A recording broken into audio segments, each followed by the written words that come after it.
다음에 이제 김문수 후보의 추격세에 대해서 얘기를 조금 더 해보도록 하겠습니다. 대선 일주일 정도 남았는데 이제 김문수 후보 그렇고 이준석 후보 모두 상승세라는 분석들 많았습니다. 최근에 여론조사 결과 하루 이틀 사이에 조금씩 달라지고 있긴 하는데 좀 살펴보도록 하겠습니다. 역시 이제 5월 23일부터 25일 그러니까 지난 금토일 조사 결과로 보이는데 이재명 후보가 소폭 하락했고요. 44.9. 김문수 후보 35.9. 격차가 이제 한 자릿수로 좁혀진 여론조사 결과 넥스트 리서치 여론조사 결과입니다. 그리고 표본 오차는 이제 플러스 마이너스 3.1%, 이준석 후보가 9.6, 2.8%포인트 올라갔습니다. 이 질문은 이제 김민수 전 대변인께 좀 드릴 텐데 오늘 나온 여론조사 결과도 그렇고 격차가 줄어들고는 있는데 어느 순간 이제 딱 격차 추격세가 좀 멈췄다 이런 느낌도 있습니다. 특히 양자 대결을 가정했을 때도. 네.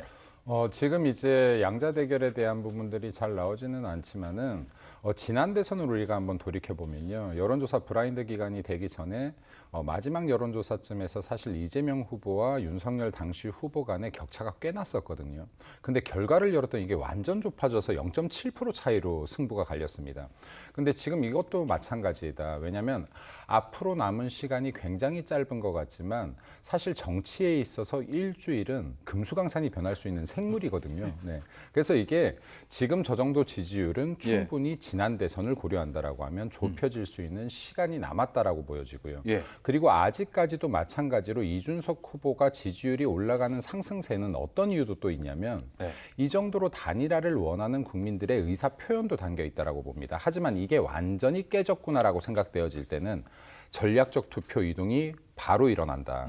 네, 그래서 이게 이준석 후보는 지금 본인의 지지율이 9% 뭐 이렇게 10% 오니까 이 부분에 대해서 젊은 정치인의 이런 워딩이라기보다는 진짜로 뭐 여의도 문법처럼 여기에 김문수 후보의 책임이라든가 이런 말들이 나오고 있는데 지금 그쪽 진영에서 이게 본인의 순수 지지율이 아니라는 거를 빨리 자각하는 것이 좋을 것 같다라는 말씀도 좀 덧붙여드리고 싶습니다. 알겠습니다. 최현 평론가님.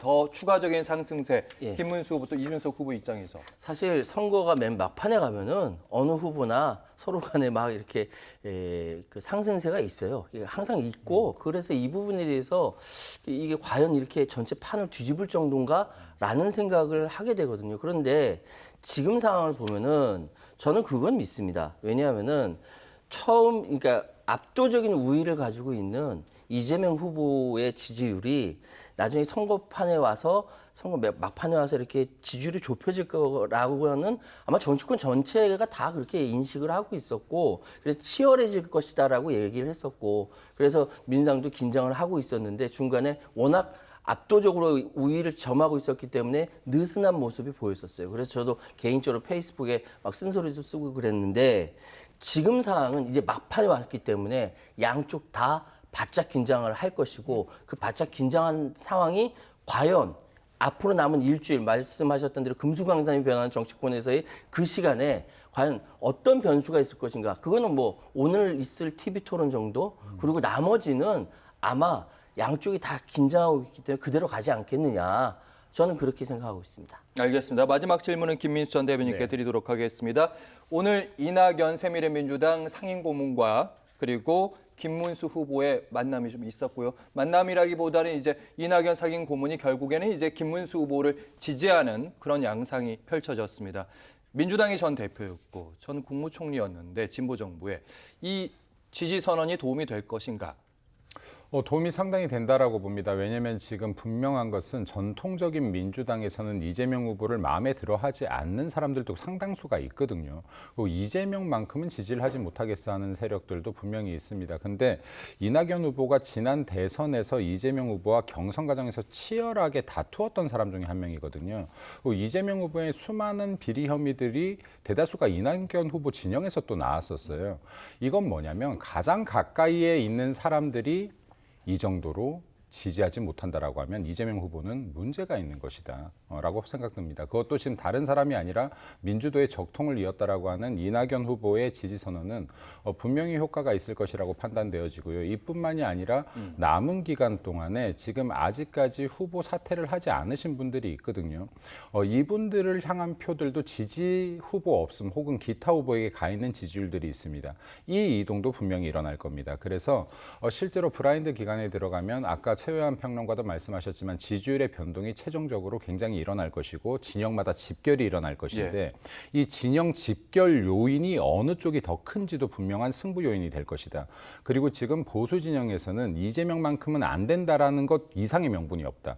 예를 들어서 오늘 내일 말이 180도 바뀌었다고 하더라도 이것이 이재명이 되어서는 안 된다는 명분을 이길 정도의 수치는 아니다라는 말씀을 드립니다. 마지막. 그래서 명확한 목표가 있기 때문에 남은 기간 동안에 확실한 직결 보여줄 거라 생각되어집니다. 알겠습니다. 짧게 말씀드릴게요. 그러니까 말씀하셔도 됩니다. 말씀하셨던 대로 이재명은 안 된다라고 보수 진영에서 얘기한다면 그 나머지 다른 진영에서는 계엄 세력, 이 세력은 안 된다라고 국민들이 생각하고 있고 이낙연에 대해서는요. 이낙연 전 총리에 대해서는 이미 지난 선거들을 통해 총선까지 포함해서 이낙연 전 총리는 이미 국민들로부터 판단이 끝났다. 그렇기 때문에 이 부분에 대해서는 더 이상 효과가 있기 어렵다라는 것이 일반적인 의견이다. 이게 말씀드리겠습니다.